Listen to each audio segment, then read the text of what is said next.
The Board of Education makes available at least one current copy of the Open Meetings Act, which is posted on the west wall of the meeting room and accessible to members of the public. Do I have a motion to approve the agenda? I move that the Board of Education, oh no, that's not it. Oh, there we go, District 15, approve the agenda as presented. Second, Second. your votes, please. Aye. The motion is approved. Now we'll have policy update from Mr. Alexandre. He has quite a lengthy list of items to visit with us about. Okay, so keep in mind that tonight is not a decision-making meeting. It's just simply an update. There'll be 2 more readings before these policies are finalized. But basically, as a result of legislative changes that happened last year, some of the Supreme Court rulings this summer, some of these policies are cleanup items regarding those things. So what I'm going to do is briefly go through them with you, the policies, and just kind of try to briefly touch on why they've changed, and most of them are all legal things. There is one towards the end that you as a Board of Education will have to make a decision on as to how you want to handle it. So we'll point that one out specifically. And I will try and be brief, because like I said, these will be in front of you multiple times in the coming weeks. So the first one, and as we heard Bobby talk about tonight, with changes in the Supreme Court, policy 1220, Title IX will be updated to reflect changes that took place. And this contains some technical cleanup language, but also provides more clarity to the formal processes and procedures in the Title IX grievance, if a Title IX grievance is filed. So the steps to investigation, the rights of the parties included, and the roles of the various people involved in the process will change a little bit. So those roles are coordinator, investigator, decision maker, and appeals coordinator. So we are establishing those. Those will all be in the policy that will be in place. So we will have to rescind policy 1211 and then adopt policy 1220, because currently our Title IX policy is number 1211. So we will have to do that when it comes time. Okay? These are also linked in Spark for you, so you can go to them and read them as you so choose. The next one is policy 3132, and this is a brand new policy recommended by legal counsel, and it basically establishes appropriate internal controls to meet the federal guidelines and monitoring of the ESSER funds, is what it comes down to. So at the end of the day, when we just went through an NDE file review yesterday morning with the Department of Education, it went very well on how we spent our first round of ESSER funds, and this policy reflects all of those legalities that come from the federal government in spending those. So basically, it's a brand new policy that will be added to the policy manual upon approval. Okay? The next one, 3540, outlines procedures regarding bidding construction projects, and basically all it does is change the amounts related to required for bidding to take place when projects reach a certain expenditure capacity. So the amount, I think, changed from $100,000 to $109,000.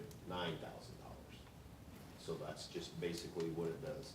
And then performance payment bonds changed to, there was some language change to make it $10,000. So nothing real huge in that policy, but it does require a change because the amounts changed at which the level is that you have to go out for bid. Policy 4009, drug and substance abuse, use and abuse. Basically, this is an employee-related policy regarding the drug-free workplace agreement that our employees sign as they come on. And basically what it does is say that they will abide by the drug-free workplace policy in place, and if they are charged with a criminal drug statute conviction for a violation occurring in the workplace, they must notify the superintendent within 5 calendar days after such conviction in writing. Previously, they just said they had to notify the superintendent. Now it's clearly written that they have to do that in writing, so that was a legal change. Very basic change to wording and referencing requiring testing of bus drivers to abide by the Omnibus Transportation Act. So 2 changes in employee substance abuse, drug and substance abuse that are really pretty minor, but had to be in there for legal purposes. Policy 4133, substitute teachers. Basically, what this did is it's a change giving the superintendent or superintendent designee the authority to execute any necessary document to assist a substitute teacher to secure a local substitute teacher permit. So there's different teaching permits, but a local teaching permit, basically, we can assist them however we need to get them the substitute license that they need through the documentation purposes.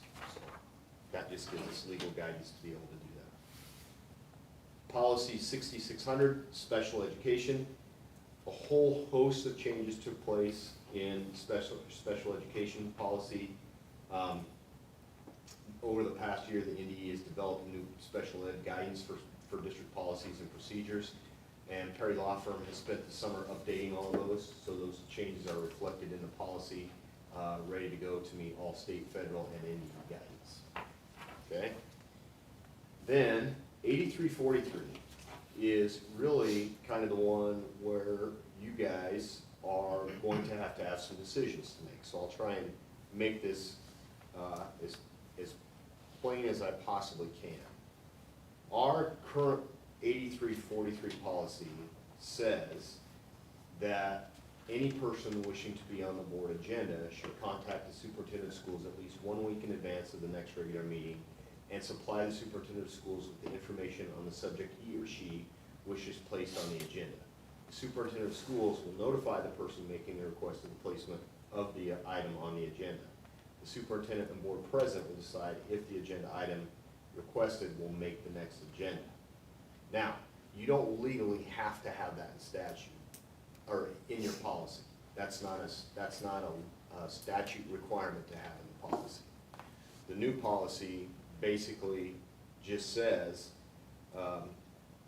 when it comes to making agenda items, that's between the superintendent in collaboration with the president of the Board of Education, and it explains all the guidelines and the amount of time that you have to do that. Establish that agenda for the board meeting.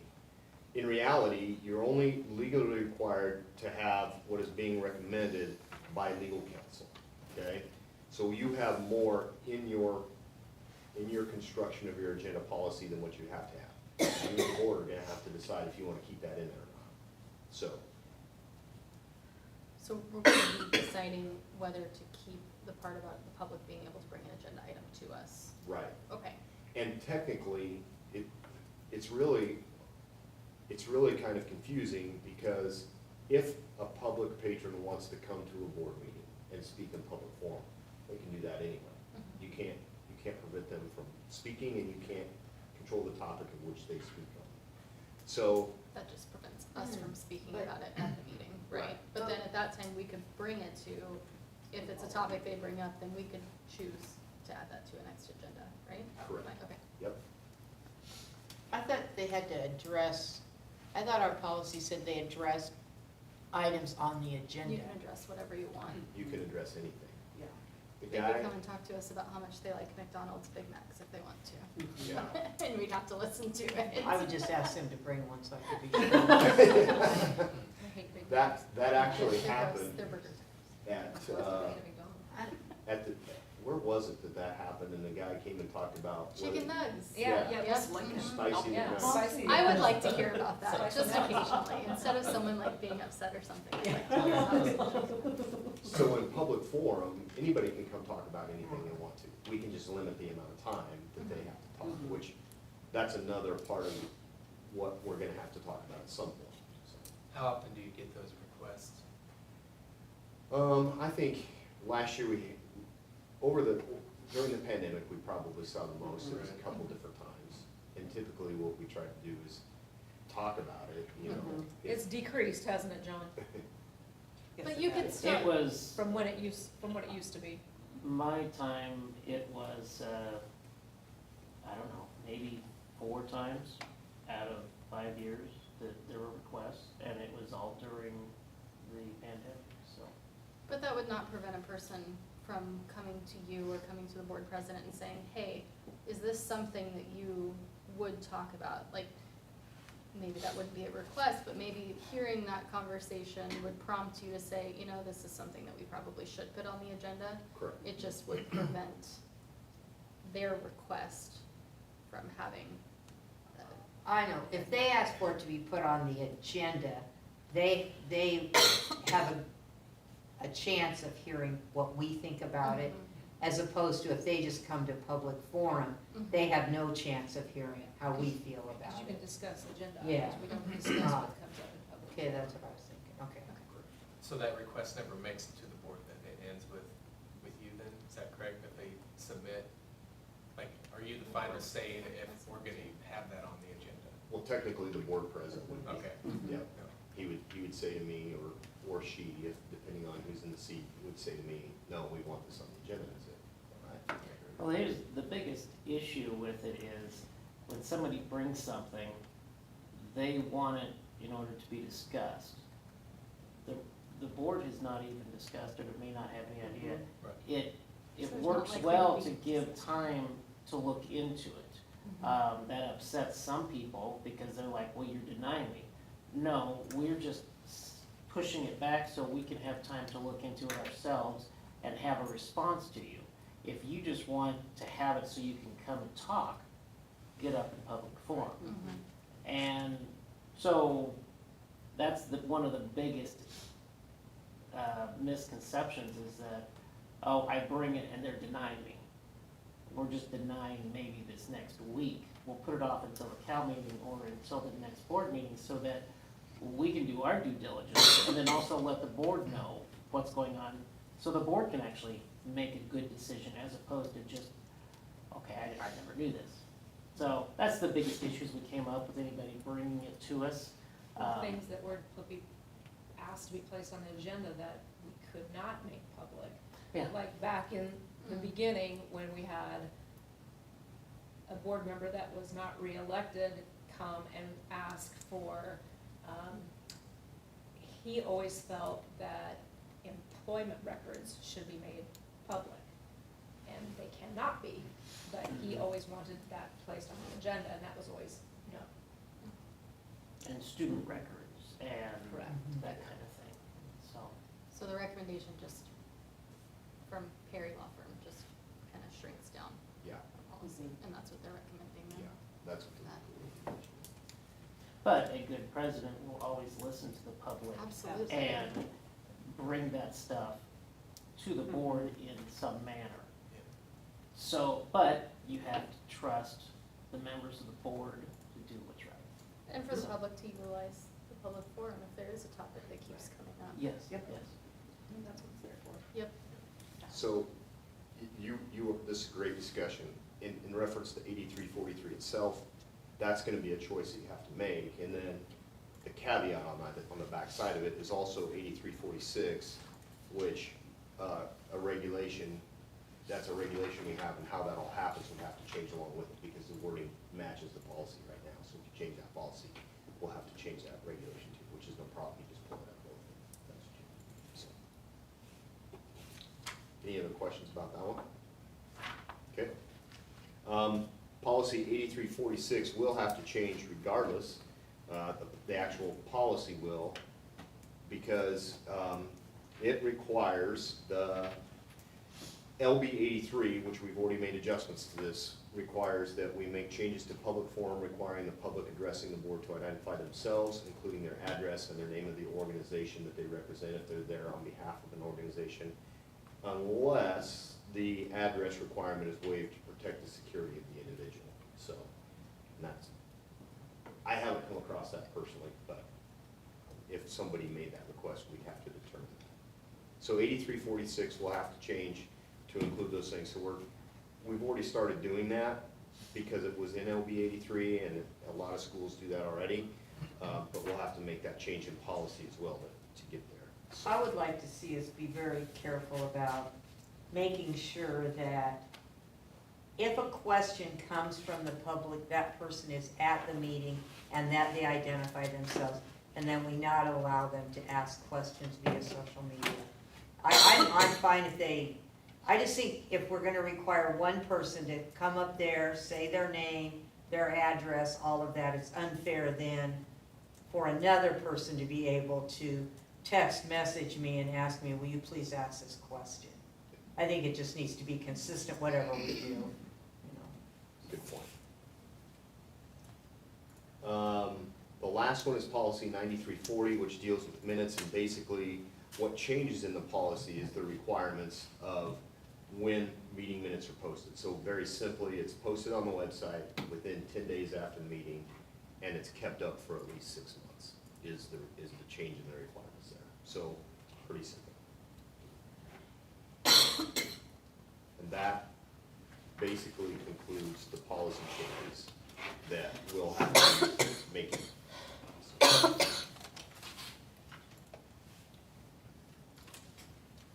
Any questions about any of those? All right. I have just a couple of quick superintendent report things for you to be aware of. The NDE with their local substitute update, in an effort to recognize and help with the substitute teacher shortage, the commissioner has issued guidance for us to where if we make a request to the NDE to lift the number of days that a local substitute teacher can teach from 90 to an unlimited amount in a year, then they will grant that if we use the right wording, and they gave us guidance on what wording. So we did apply for that. We did receive guidance, so we're doing everything we can to make sure that if we have substitutes that would normally reach that 90-day cap and not be allowed to substitute in the district anymore, now that's gone, so we can allow that. We Do are have having, substitutes? what, Do we have substitutes this year, or how's that? Not enough. not Okay. enough. Mhm. I think we're at 55, And that is both classified and certified Okay. together. yeah, right in that neighborhood, 55 give or take.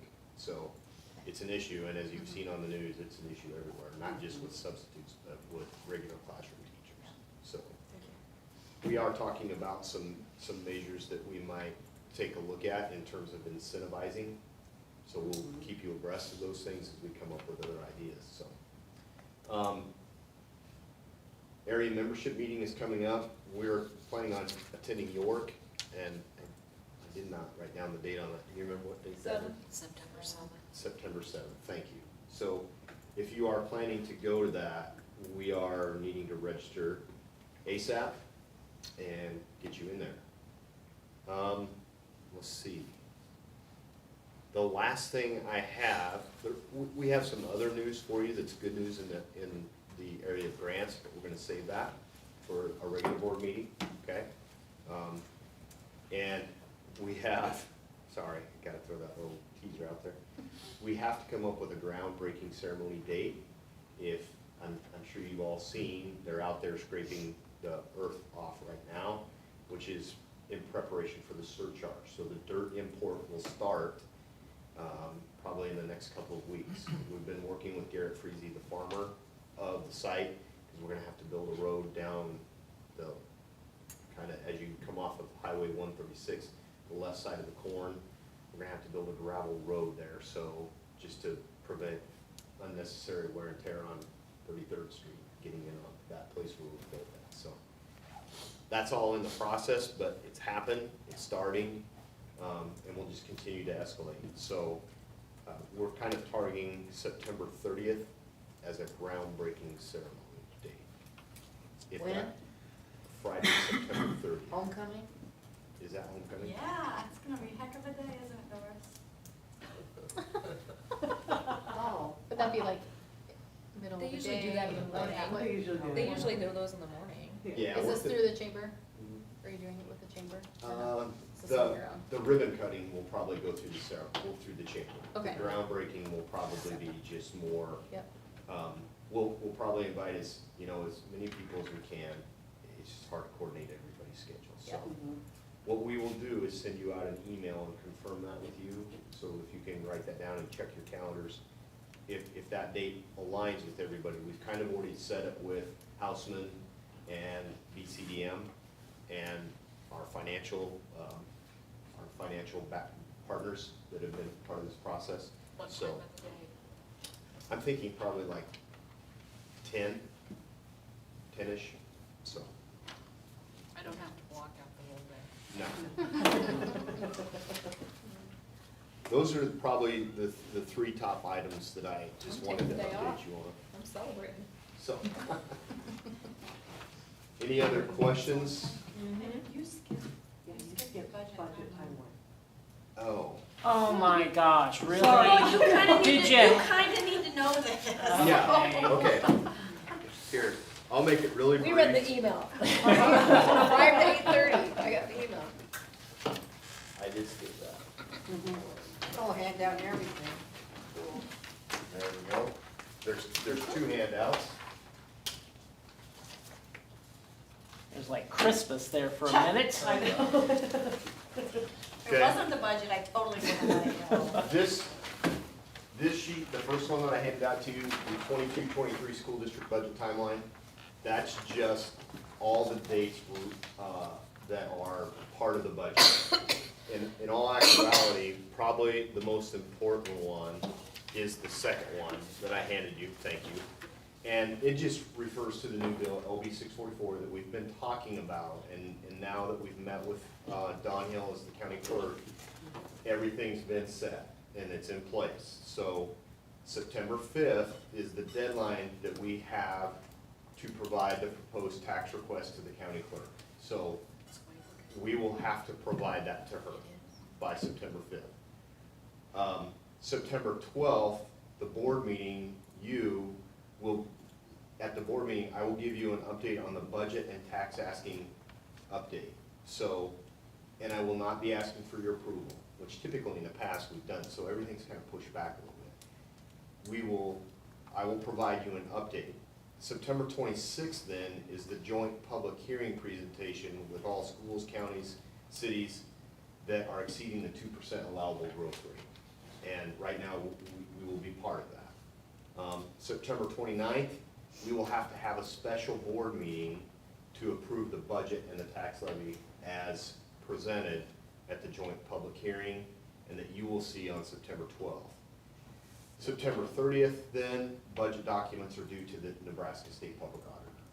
So that's how that will all work in accordance with LB 644.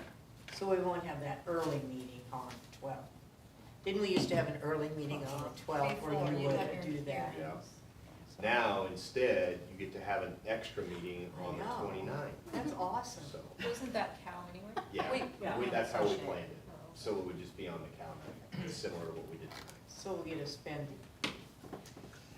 30th, the 29th together, the morning of the 30th together. Yep. Spending a little bit of money If I on the liked you that 29th much. and a whole big gob. So those are in your hands, you can keep those. That's kind of how things are progressing, and as it looks right now, our levy will not change. And if any of you have any questions, want to come in and see that, feel free to contact me anytime. We'll set up a time to come in and see how that budget's starting to set itself up. Do you think you'd like to address us? Me? Either one of you, okay. Well, since it's a proper time for questions and comments, I thought I'd give a personalized invitation. I move that, no, do I have a motion to adjourn?